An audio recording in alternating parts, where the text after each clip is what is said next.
7 de la mañana con 43 minutos. Doctor en Economía y Desarrollo, consultor con 20 años de experiencia en el sector minero chileno y exdirector de estudios de la Comisión Chilena del Cobre.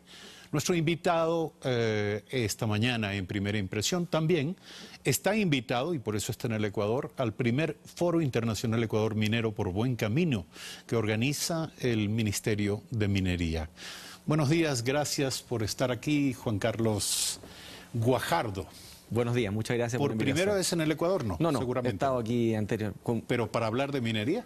Sí, casi siempre hablar de minería, que es mi vida, Muy mi bien. pasión. Nuestro invitado dictará hoy una charla denominada Minería, sector determinante para el desarrollo de los países. No parece haber mayores dudas al respecto. La minería es de todas maneras una promesa y una expectativa cierta para muchos países que buscan multiplicar sus ingresos, mejorar sus condiciones de competitividad. Pero la minería conlleva además otros debates bastante polémicos y no podía ser de otra forma. ¿Qué podría y debería aprender Ecuador de la experiencia chilena?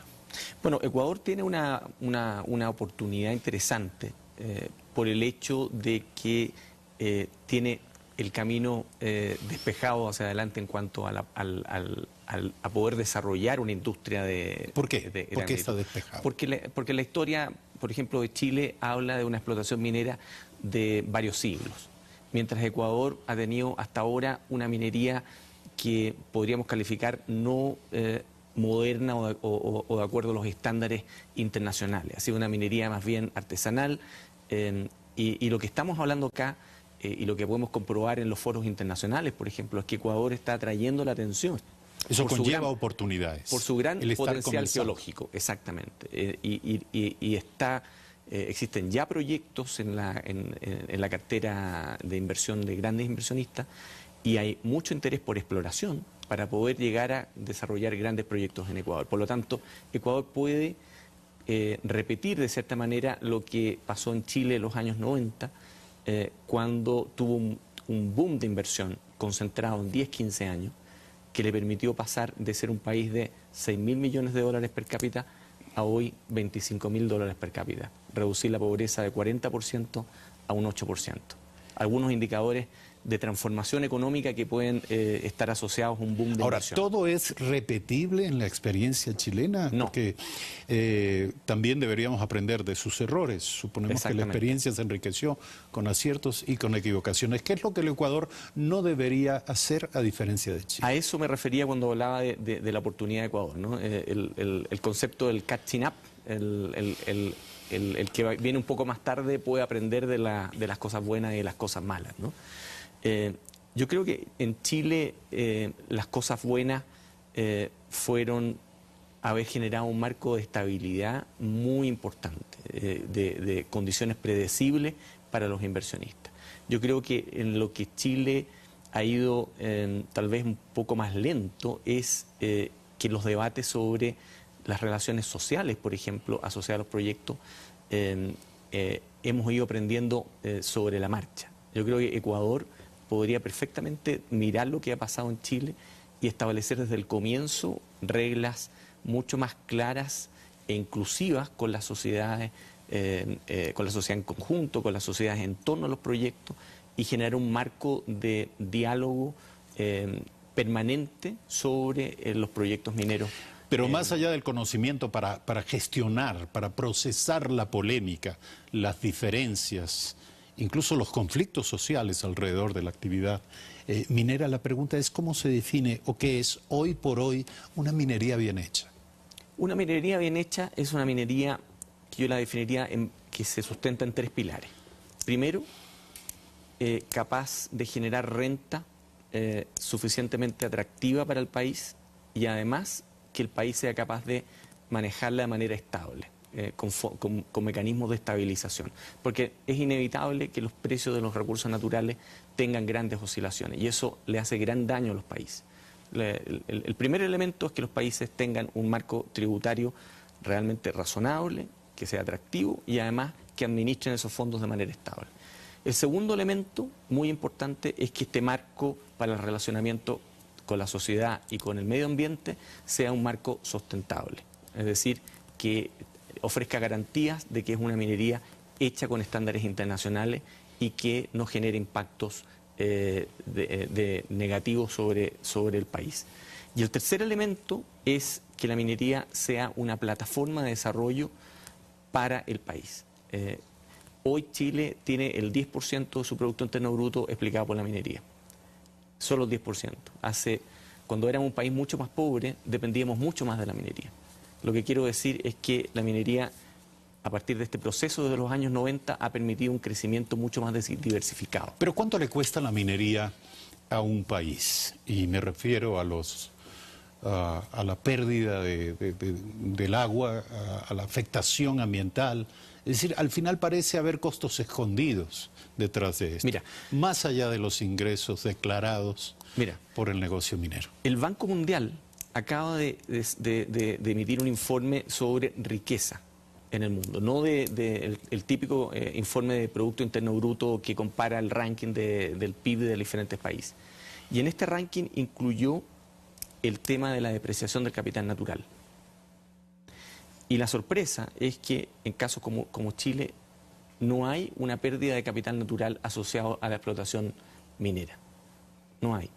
Hay por supuesto, un uso del recurso. ¿Por qué? ¿Por qué no hay? Porque... ¿No hay porque no se contabiliza? No. No existe. Por primera vez lograron contabilizarlo. Todas las mediciones del PIB no incluyen el deterioro del capital natural. Eso tenemos que tenerlo claro. Esta vez el Banco Mundial incorporó el capital natural. ¿Y por qué hay un crecimiento? Porque en la medida que hay riqueza, el capital natural se cuida de mejor manera. La pobreza es el peor enemigo que tiene la naturaleza. Y lo vemos en la minería artesanal. A ver, para conocimiento de nuestros televidentes, el agua se utiliza en todas las etapas del proceso de exploración, explotación, procesamiento de materiales mineros, de manera ingente. La inversión del recurso agua es enorme en los proyectos mineros. Y el problema del agua para la minería, o yo diría, el problema de la minería para el agua. La gran minería agota o contamina fuentes y caudales de agua y puede producir, como ha ocurrido en algunos países, un serio detrimento del patrimonio ambiental. Ahora, la pregunta es, ¿se debe cobrar el agua a la industria minera? Mire, ¿se le debe cobrar el uso del agua a la industria minera? Mire, Chile produce un tercio del cobre del mundo, pero en Chile la minería utiliza el 3% del agua, comparado con el resto de los sectores económicos. O sea, la minería no es la principal fuente de consumo de agua en Chile, es el sector agrícola. Sin embargo, sabemos que ha llegado a agotar el recurso agua en áreas geográficas que ya de por sí eran pobres en materia de fuentes, de fuentes de agua, y han tenido que apelar incluso a la desalinización del agua del mar. Efectivamente. ¿Cuál es la lección que arroja este proceso? Efectivamente. La lección que genera este proceso es que la minería responsablemente ha generado una respuesta de uso de agua alternativo en una zona que es un desierto. Es decir, en un periodo inicial se utilizó agua hasta un punto razonable, y ahora que se ve que la minería ha alcanzado un tamaño verdaderamente significativo, se recurre a fuentes alternativas para no dañar efectivamente los cursos naturales de agua, que son muy escasos en el norte, ¿no? Entonces, hay una posibilidad de manejarlo. Además, en el tema del agua, la minería recicla del orden del 70 al 80% del agua que consume en Chile. Por lo tanto, el tema del agua es, en el caso de Chile, no es un elemento que podríamos decir que podríamos calificar como negativo. Ahora, yo comprendo... Ahora, ¿qué pasaría en el Ecuador? Exactamente, es la pregunta. A eso iba. Yo no quiero... Porque hay muchos proyectos mineros, si me permite, que están muy lejos del mar y sería sencillamente impensable. Acá es otra realidad. Es otra realidad. Otra realidad. Y el impacto de la minería sobre las cuencas hídricas es mayor si los proyectos mineros se ubican en las partes altas, es decir, en el origen de las cuencas hídricas, que es lo que podría estar ocurriendo en Ecuador en algunos proyectos. ¿Qué es lo que el país debe hacer para no equivocarse de manera irremediable?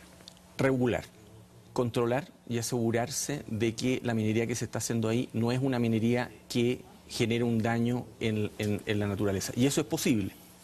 Cuando hablamos de un proyecto que está en una zona sensible, es posible medir las aguas que se utilizan, es posible medir los efluentes del proceso industrial para ver de qué naturaleza es el uso que se está haciendo de esa agua. Yo comprendo la sensibilidad y el valor que tiene la biodiversidad y que tiene, digamos, la selva para este país.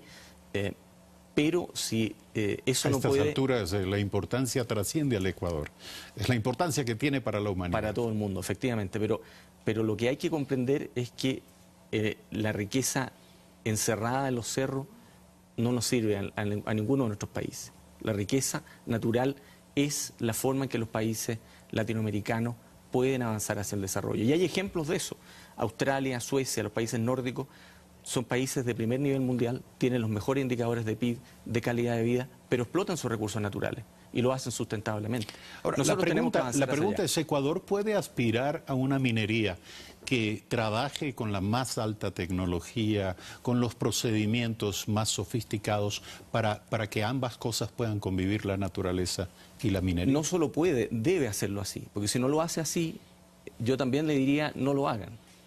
La minería en Ecuador tiene que ser una minería de primer nivel mundial y tiene que tener acá a las compañías más grandes del mundo para que puedan hacer y asegurar que esa explotación sea de primer nivel mundial.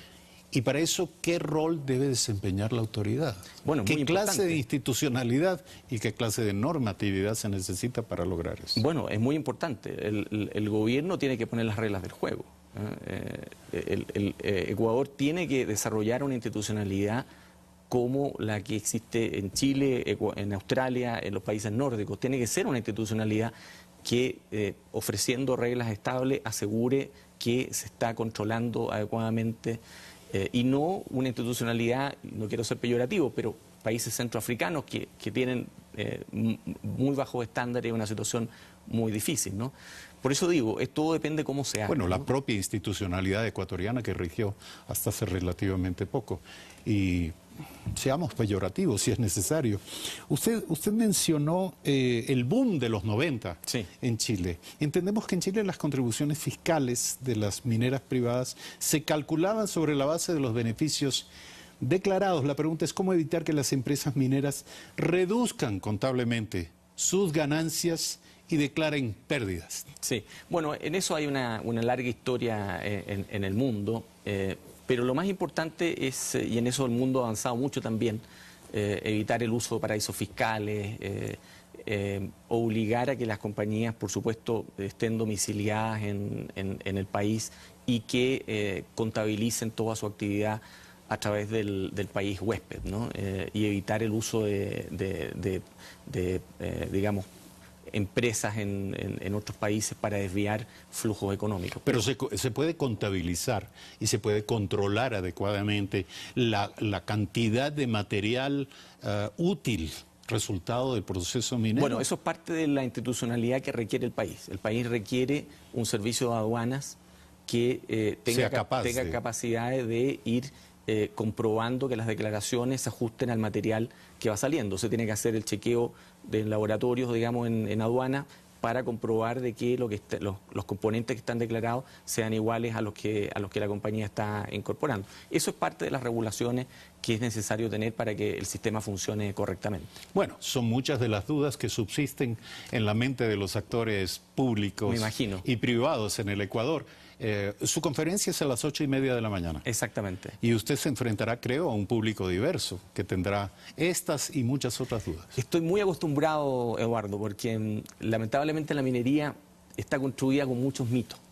Y yo en mi carrera profesional me he enfrentado a muchos cuestionamientos,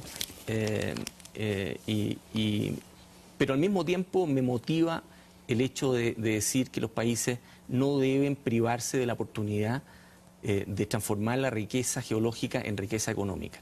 Ese es lo que me anima y yo creo que hay casos que lo justifican y que ameritan a explorar esta oportunidad. Juan Carlos Guajardo, nuestro invitado esta mañana en Primera Impresión, 7 de la mañana, 58 minutos. Gracias. Suerte en su participación en el Foro Internacional Ecuador Minero por buen camino que se llevará a cabo esta mañana. Permítame recomendarle y recomendar a nuestros televidentes la lectura de diario El Telégrafo. El mandato popular se ha cumplido a 2 meses de la consulta. Es un completísimo informe acerca de la ejecución de la voluntad popular en la consulta popular de febrero y en qué medida la institucionalidad ecuatoriana ha ido procesando la orden del soberano. El presidente Lenín Moreno, además, los comerciantes piden el fin de la informalidad en la ciudad de Ambato, se manifestaron el día de ayer.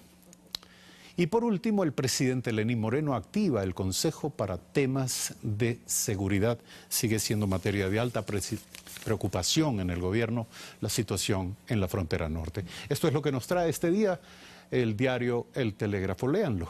7 de la mañana, 59 minutos. Gracias por su sintonía. Mañana desde las 6:55 estaremos nuevamente en Primera Impresión. Buenos días.